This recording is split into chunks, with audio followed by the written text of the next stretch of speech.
la chaîne qui donne envie d'agir. Est-ce que vous avez votre permis d'entreprendre sur vous? C'est l'un des outils magiques. Moi, je le dis comme ça, outil magique, parce que je trouve que c'est un outil qui éclaire bien au-delà de la volonté d'entreprendre et bien au-delà du public étudiant. C'est un outil constitué de plusieurs atouts. Mathieu Gaillard vient d'en parler à l'instant. Ces atouts constitués de capacités, d'aptitudes qu'on peut acquérir ici et là. Et ces capacités, non seulement elles donnent confiance en soi, et c'était le carburant que pointait particulièrement Rodolphe Collet tout à l'heure, l'un de nos invités, mais en plus elles permettent d'identifier de façon permanente et en l'occurrence de réaliser une sorte de bilan de compétences permanent pour bien identifier ses velléités, ce qu'on a envie de faire d'une façon ou d'une autre, professionnellement et personnellement. Vous connaissiez cet outil du permis d'entreprendre, Julie Bonneau? Non, je ne connaissais pas. Vous allez jeter un œil si vous voulez bien après cet échange, puisque nous sommes toujours dans cette émission spéciale Parlons réussite du tertre avec Johan et Pierre qui vous interviewent. Oui, alors bonjour Julie. Vous êtes étudiante sur le campus du Tertre, dans la catégorie économie, et en parallèle, vous mettez en place un processus de création d'entreprise avec deux autres personnes qui, eux, ne sont plus au Tertre, ne sont pas au Tertre.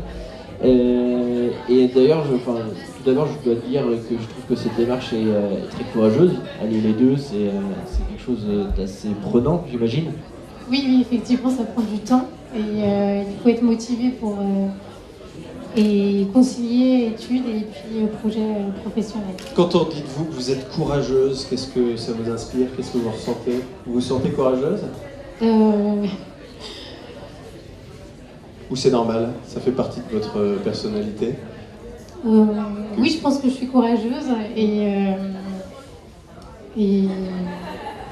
c'est important pour moi d'être comme ça. D'être comme ça, oui. C'est ça, d'être impliqué, oui. De mener de front plusieurs projets.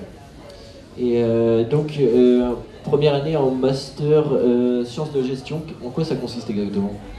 Alors ça nous permet d'avoir des bases en gestion d'entreprise, en comptabilité, on étudie donc le droit aussi, et puis on a des cours d'entrepreneuriat et d'innovation en plus.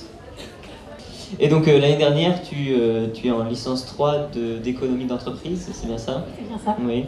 Et donc au deuxième semestre, donc dans l'année 2015 finalement, tu commences un atelier qui s'appelle création d'entreprise, qui est dans le cadre de ta formation, c'est ça?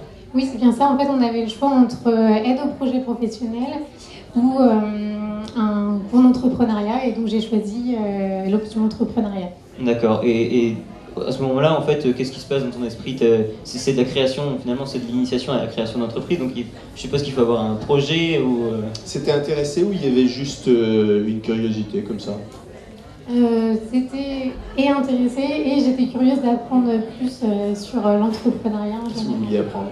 Alors j'ai toujours aimé la gestion et organiser les choses, et c'est pour ça que je ne savais pas vraiment ce que ça allait m'apporter, mais j'étais curieuse d'apprendre et j'avais cette envie d'entreprendre en fait au fond aussi. Vous auriez pu viser la gestion administrative, vous auriez pu, je sais pas moi, piloter une association par ailleurs. Pourquoi cette envie d'entreprendre? Qu'est-ce qu'il y a de plus dans l'entrepreneuriat? Là, c'était vraiment une opportunité, et donc j'ai saisi ça. Comment ça s'est passé? C'est-à-dire qu'il fallait développer un projet, c'était quoi? Comment c'est venu cette idée? Vous pouvez la décrire un peu, cette idée de base de création d'entreprise? En fait, on était un groupe de 4 étudiants et on a parlé de ce qu'on aimait, d'idées qui venaient sur un projet innovant, et puis... C'est-à-dire vous partez du mot innovation?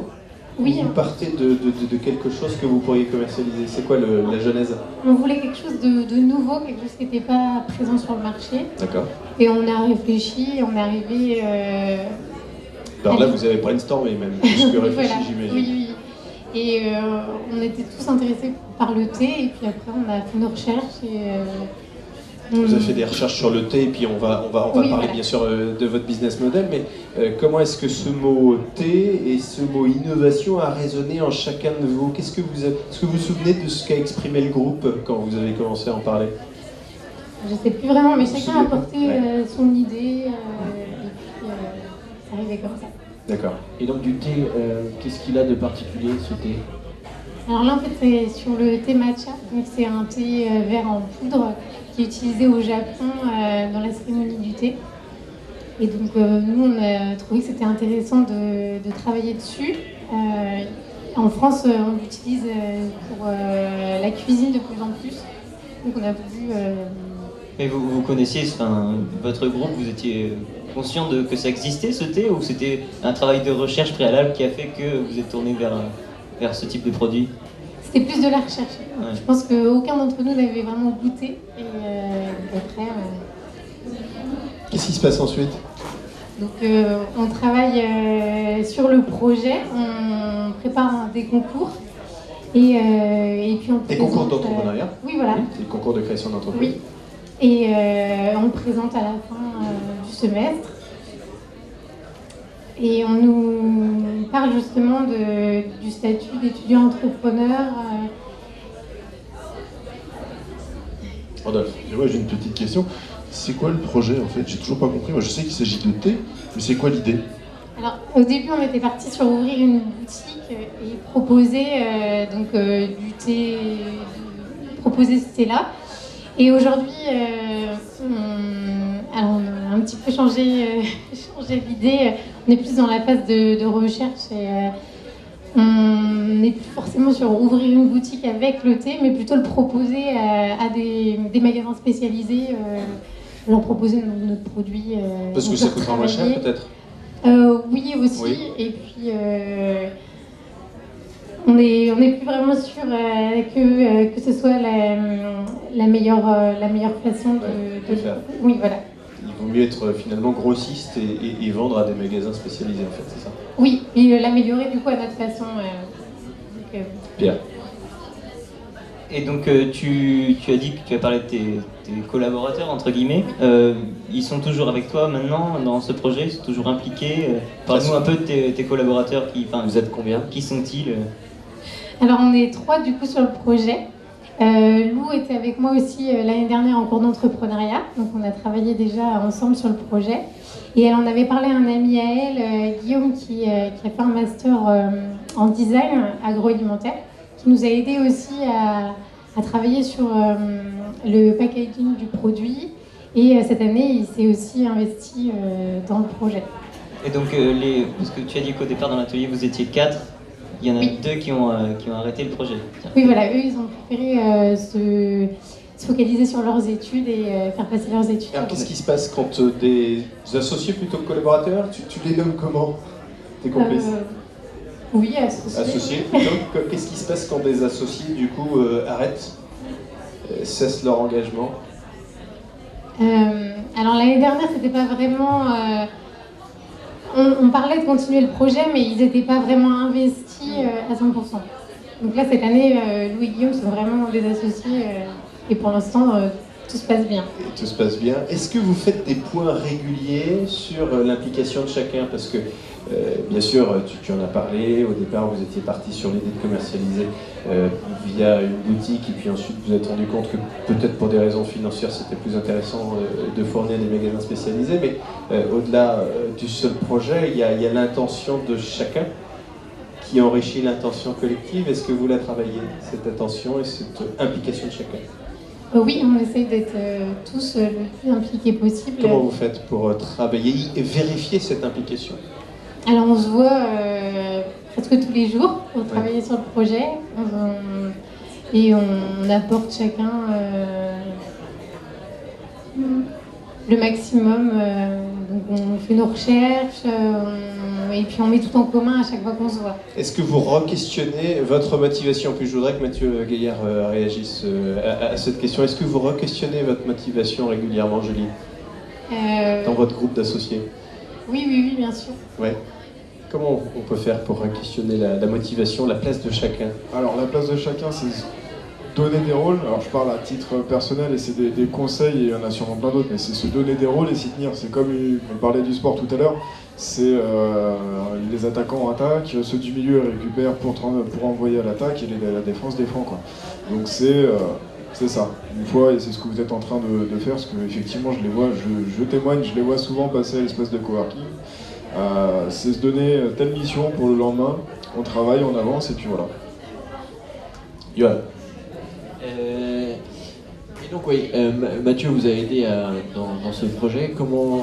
Quelle aide concrète vous a-t-il apporté en fait?